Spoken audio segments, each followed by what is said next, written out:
What's happening, everybody? I'm telling you, this interview that we're about to have, I've been waiting for, and it has taken me forever to pin this brother down. I'm going to introduce to you today. His name is Donald Djobo, and he is a serial entrepreneur from Côte d'Ivoire, also known as the Ivory Coast. And let me tell you, before I even get into this, when I went to Côte d'Ivoire a few weeks ago, we didn't know each other, but we happened to meet. And I mean, we clicked like this. I mean, we were sitting there talking and everything. And it was like, this is my long lost brother, you know? So anyway, Donald, man, I'm glad to have you.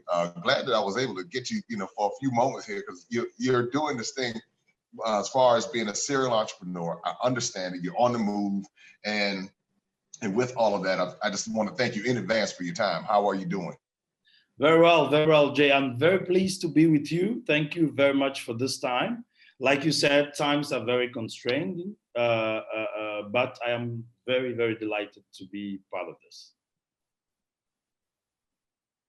All right, well, let's dive into this, because I know as I introduce you as a serial entrepreneur, folks want to know, what exactly do you do?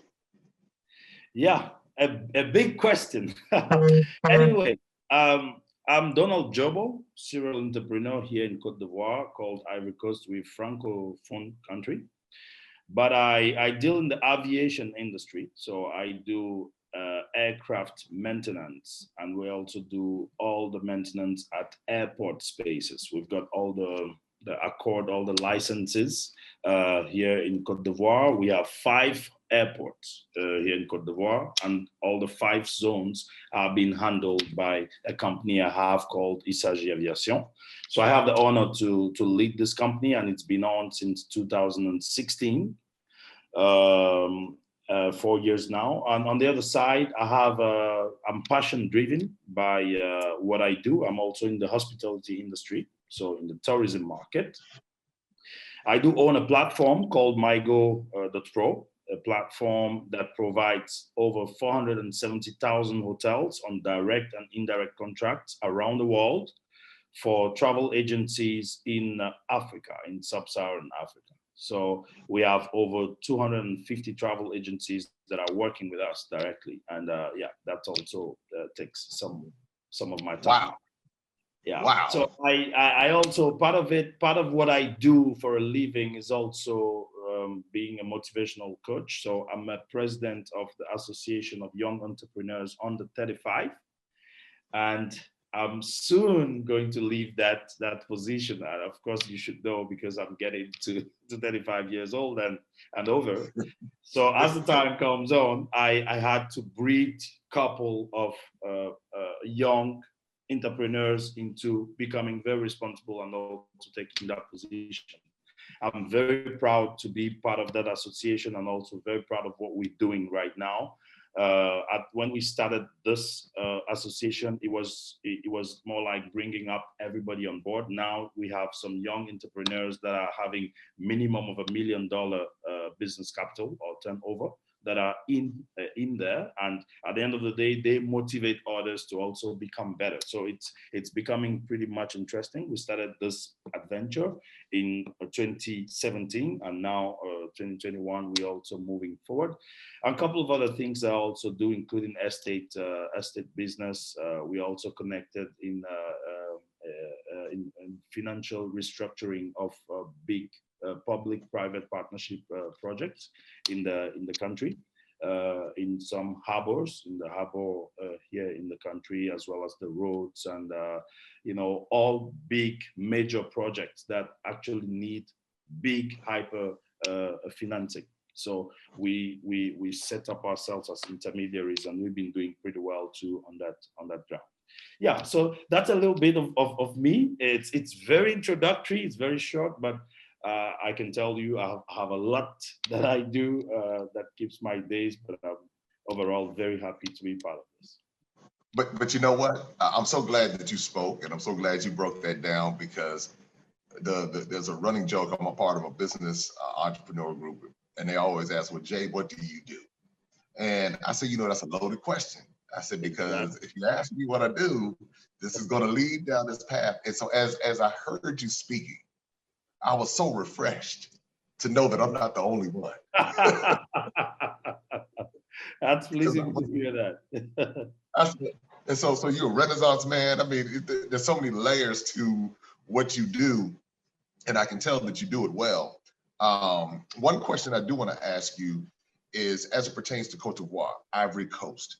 It's a sub-Saharan country right there in West Africa, next to Liberia and next to Ghana, right between them. And what are some of the maybe that's not the question, but when people think about Ivory Coast, where are they getting it wrong, or what should they understand about Ivory Coast that they might not be understanding properly? Yeah, that's a good question. But I think as I answer that question for Ivory Coast, the good thing is going to be answering the question for Africa. I think lots of people are thinking that, we still, Africa is still where it was, I think, 1970 or 1980, or I don't know when. This is 2021, and Africa has gone beyond thought. Africa has taken a step beyond thought. What I could tell about Côte d'Ivoire for the past 10 years that I've been active is Côte d'Ivoire is a country that is blessed, that God has blessed with a lot of potency, a lot of minerals, a lot of, back in the days, our past presidents were saying that the success of this country reposes in agriculture. So you could imagine, we are number one in cocoa producing in the whole world. We are number 5 in coffee producing in Africa. Now we're getting to be number 1 in rubber production. Oh, wow. Number 1 in the whole world, but followed up by Malaysia. So that should actually give you a little idea of where Côte d'Ivoire is. However, most of these potentials are only exploited, I would say 5 or 10% of it are yet exploited. No, or 5% of it are exploited. So you have 95% of all the potentials that we have in this country that are yet to be exploited. And I think that's why people still see Ivory Coast, Côte d'Ivoire, and Africa in general as being, the third world countries that don't have the right potentials and etc. Ivory Coast also has got minerals to offer. We've got gold, we've got bauxite, we've got oil, we've got a couple of things that people can take, but everything still being at the primitive stage, and that should actually give an idea to whoever is a business magnet to know that there's something going on here in Africa, and particularly in Côte d'Ivoire. And I bounce over to what my passion is, that's about tourism, because whoever wants to come to Côte d'Ivoire will first of all want to come and discover Côte d'Ivoire. You're coming to see something new. And we've got a lot to offer here in Côte d'Ivoire. Number one, in terms of tourism, we've got so many things that we have to offer. The ecosystem is still large, still fresh. When you hear Ivory Coast, it's the coast of the ivory. So we're talking elephants. And you know that the elephant will not live in a big city. Elephants live in the forest. So we've got the ecosystem here is so perfect that we still have fresh air. We still have, we are yet affected by climate change, but it's not as hard as it is all around the world. Here, you still get to some areas where you can drive all the way hundreds and hundreds of kilometers ahead, get in fresh air, get in the forest, get in, how do you call that? I was going to speak French now. I was going to jump in there because Côte d'Ivoire is a French-speaking country. Yeah. And because of that, that's something that, because a lot of people are just not knowledgeable about the country, because they think Africa is a country. They don't realize Africa is a continent with like 50 plus countries. And so as you're talking about it, what you're doing is you're educating people. Now, and kind of, I guess to kind of give you a word for it, like the landscape of Côte d'Ivoire, you have the environment, you have the fresh air, you have when you talk about this, it's very friendly for elephants and other wildlife. And so as people are beginning to explore they're saying, well, what can I do in Côte d'Ivoire? For me, when I came, one of the things that stuck out was the hospitality and how hospitable you were in particular. You didn't know me from from anybody, but I felt so welcomed. I will tell you that in all of my travels, Côte d'Ivoire demonstrated the most hospitality towards me, to the point where it brought me back to Accra in Ghana. And the reason why I'm in Ghana is because of the English speaking, and I purchased the property here because I want to have a base in West Africa. But my heart keeps being drawn back over to Côte d'Ivoire, because it's like there's something more that I need to see. That there was, it's like you all did such a great job. You, Malay, and everybody did such a great job, showing me what Ivory Coast had to offer. And that was just a small piece of it. That was just like a little piece. So, yeah. so if somebody decides to come, because I'm always joking, I think in every talk I'm doing, I'm talking about Côte d'Ivoire. I might be talking about Tanzania, and somehow Côte d'Ivoire sneaks into the conversation. What is it that, in your opinion, makes Côte d'Ivoire stand out so much? I have my opinion, but in your opinion, what do you think makes Côte d'Ivoire stands out so much in comparison to other African countries, whether they're Francophone or English or Portuguese speaking countries? Jay, one of the things that it's clear about Côte d'Ivoire is we are a country of hospitality. Our national anthem is very clear about this, and this did not start with me. Thanks for the kind words, though, when you came over. Thanks for the kind words, but it didn't start with me. This is something that is attached to the DNA of Ivorians. Ivorians are hospitable persons, and it started right from back in the days. I could mention two.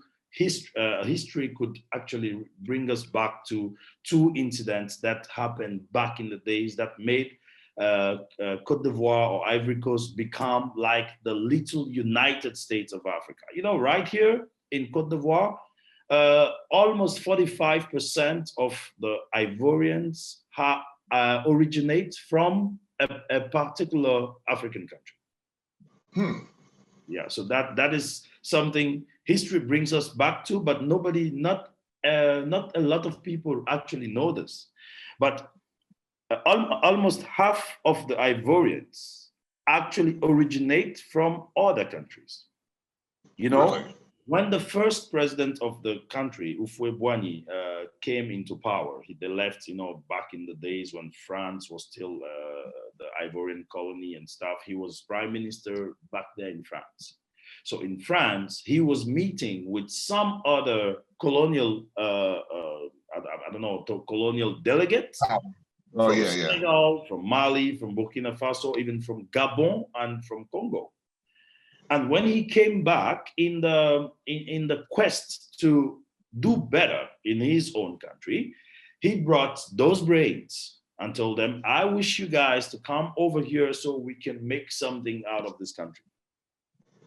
So some guys that are here, and I have a couple of names, you have people like Chikaya, you have people like the Soul, you have people like the Ndiaye, who were actually ministers in this country, who were actually authorities in this country, but actually didn't originate from this country. They actually originated from Congo, from Senegal, from Gabon, so all those guys back in those decades and centuries now came up with a couple of children, who came up with a couple of children with a lot of generation. And at the end of the day, you now get a country like Côte d'Ivoire filled up with lots of people that are not actually originating from Côte d'Ivoire. So that makes, it created some sort of bond in Côte d'Ivoire, which made people actually welcome people the way they are. So you don't ask them questions like how it will happen in some countries I will not mention, where they want to find out who exactly you are, and want to know where do you come from, what is your ethnic group, blah blah blah. No, here we can't even ask that, because most of the guys that you meet are not identified with any ethnic group. Some people came from Benin. So, I mean, it's something very particular. I will not take time about I will not take much of your time about this, but this is something I would really want people to know.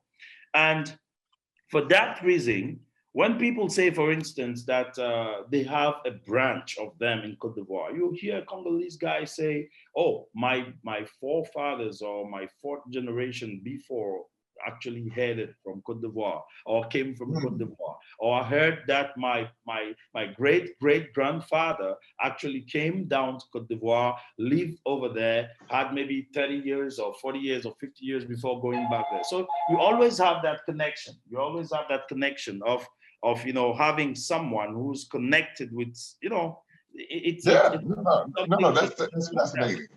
So That's really that's fascinating. that's something very particular. It's something very peculiar about Côte d'Ivoire. The next thing that you also know, you should know about Côte d'Ivoire is here we live life. We are very Frenchy, very, very Frenchy. So when you meet Ivorians right here live typically like the French. So if you know the French man, you actually know the Ivorian. We like good life, we like good dresses, we like good champagne, we like good food.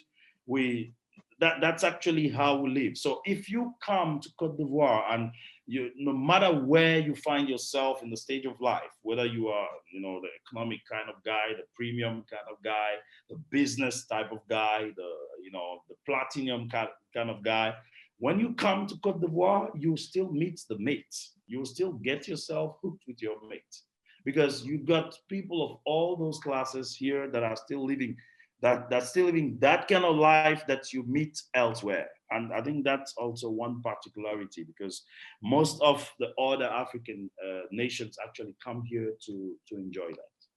Well, that's what I saw because I think that was what was captivating me about Côte d'Ivoire is that I would look around and I saw so much diversity, even within Ivorians.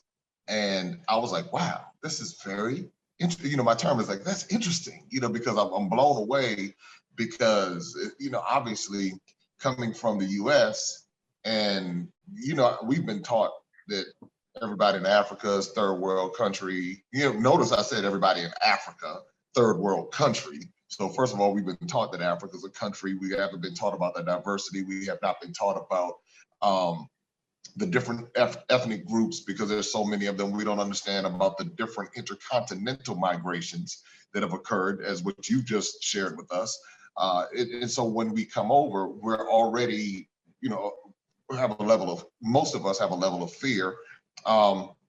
Most of us have a level of ignorance. And so, and I'm admitted, the reason why I've been traveling so much to the continent is because I'm learning. So what you all did, especially with the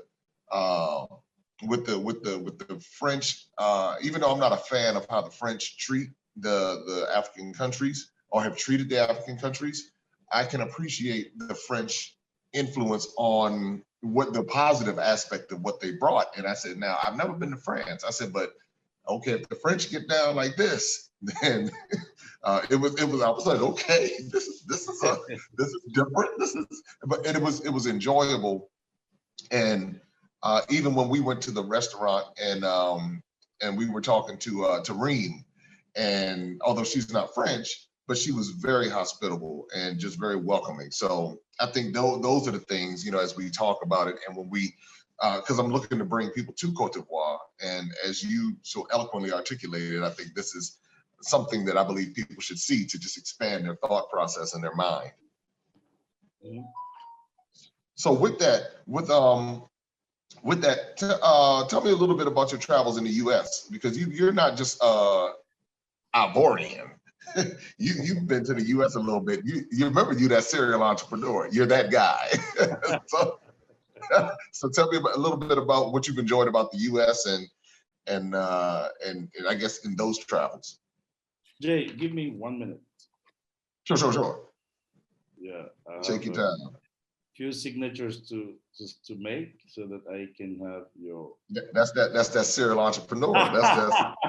That's a serial entrepreneur guy, always doing stuff, huh? It's like while we're talking, this is going on. I'm right there with you. I'm looking at so I'm gonna give you time. C'est bon? Ou bien c'est pas les nouveaux chèques, ils n'ont pas besoin de ça. Ça avec ça tu as pu passer. Très bien, ça marche. Ok, merci. Oui, je suis un peu occupé. Il n'y a pas de souci. Mais ça va, tout va bien, c'est par rapport à quoi?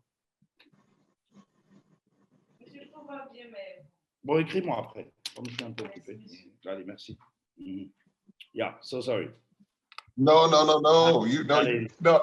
You know what? And I think I might leave that right in there. I don't think I'm gonna edit that out. I think I'm gonna leave that right there because that was good. That was great. That was real right there. Like, hold on 1 second. Let me. That's about as real as it gets because I get it, and it's like right now we're moving and shaking. Like I have like in a couple minutes I have to go look at a property and all of that. But yeah, you've traveled to the U.S. and you've been there several times, correct? Yeah, that's correct. So what was your favorite city, or where? Tell me just a little bit about your travels to the U.S. So my favorite city was Dallas. And I'll tell you why. Okay. I got family in Dallas. Okay. I'm a cousin to an NBA player who's named Ike Diog. He's Okay. He's played with Golden State Warriors. Okay. Go say yeah. Yeah. So I'm his cousin. So it's a pleasant moment in Dallas because they all live there, the family and stuff. So I go there, I meet with my uncle, with my aunt, with my cousins, and it feels very well. I have a cousin too who is into business there, who's into oil business. So I enjoy going there and finding out what is going on there to also, do some sort of benchmark with what we're doing here and etc. So that was my favorite city. And secondly, I was also in Pennsylvania. Pennsylvania. Yeah. Which part? I'm there. Sorry? Which city? Which city in Pennsylvania? I was in Philadelphia. All right, Philadelphia. So you're Philly. You got a cheesesteak. All right. Yeah. I was in Philly. I enjoyed it. I was invited by SBA, the Small Business Administration. Okay. And I really enjoyed it because I had the casket of a vice president of a chamber of commerce here in Côte d'Ivoire. So I'm actually one of the vice presidents of the chamber of commerce in Côte d'Ivoire. So I was invited in that position. So you can imagine I actually enjoyed seeing exactly the map, the business map of Philly, and of course enjoying a couple of potentials that could exist. I had meetings with Airbus, and so to be honest, my trips in America had definitely been business trips. I've never had any leisure trip. And the little leisure trip was that one with my family, which I actually enjoyed. But any other trips have been business. I've been to LA, I've been to Wisconsin, I've been to Boston, I've been to Atlanta, Georgia. So yeah, but all those trips were clearly business trips, 24, 48 hours maximum. And I left. So yeah. Yeah. So what I like about US is actually the fact that people leave from nowhere, believe in the American dream, and become somebody. And that process is actually something very, very amazing because it's something that it's a particular thing not everybody has, not every country has actually. Yeah. I agree. And that's something I tell everyone all the time. I say, when it comes to America, that honestly, we have no excuse not to succeed. So because we have so much opportunity around us, but this is what I say. Next time we're gonna have to get you over here. I mean, I'm saying over here. I'm in Ghana. What am I talking about? We're gonna have to get you over to the States again on a leisure trip, and then I'm gonna extend some of my hospitality. I'm gonna extend. We'll find Miami or something. We'll pick a city, and I'll say, Donald, okay, what city you want to go to? Miami is someplace I think you would appreciate because it's very reminiscent of Côte d'Ivoire. Yeah. And Miami, or I'm thinking Miami. Miami is one of my favorites, and then LA was cool too. LA. So one of those two, we'll talk about it. So man, I want to say LA was fun too because I went to Santa Monica and I enjoyed it, but it was just Santa Monica. Yeah. So it's there are all of these different places that you could come, but I will tell you that all of those places we have in America, the continent of Africa has those same places, and that's the thing that people don't realize, that you can get Miami in somewhere on the continent of Africa. When I was in Akula, Montana Akula. That reminded me of Miami. I was like, this feels like Miami. This really feels like Miami, you know. And so it's, you have the clear water, you have the same resorts, but then you have the opportunities. So you can go into business, you can live. I mean, I'm here in Ghana right now, and to the point where I forgot that I was in Ghana. You know? So I'm sitting there talking like, so that tells you how comfortable I am in this space. And I really want for those of us who are part of the African diaspora to understand it, because if we're able to bring partnerships together in whether it's tourism or whatever business sector we find, that is how we begin to reclaim a lot of what's been taken from the continent of Africa, as well as for those of us who are part of the African diaspora. So, man, Donald, listen, I want to thank you for your time. I know that you're a busy man. I know you're moving and shaking and making it happen. And I'm excited to forge this friendship and looking forward to the future. And when we come to town again, like I said, I can't tell everybody how y'all set it off, because let me find Donald, because we need Donald, you know. So, but I will tell you like this: I want to thank you again, and looking forward to, you know, continuing the friendship. And who knows, you know, we may end up in this whole tourism sector, because that's what I'm doing. I have a mission this year, 2021, to bring 100 people from the US or UK or wherever to the continent of Africa, even during the pandemic. And a lot of people don't realize, like, the continent is like probably one of the safest places you can be. So while some people are staying in the respective countries, I mean, I don't think they're like the UK, I think they have a lockdown or something going on, but there are a lot of people who are traveling and saying that they want to see, you know, obviously the recent political environment that just transpired in America. Folks are like, look, I need to see what other options are out there. And so that's why I wanted to introduce them to you, so they could see, wow, you know, I tell people some of the smartest people I've ever met have been right here in West Africa, and you are one of them. So just to let you know, you're one of the smartest people I've met, man.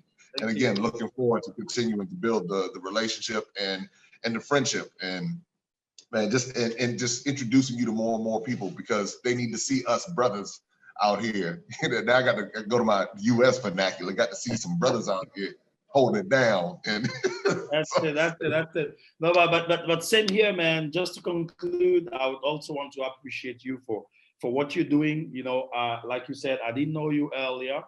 We just connected the very first day we met, and it started right there, and it's been ongoing. I'm very blessed to have you two as part of as a friend, as a brother.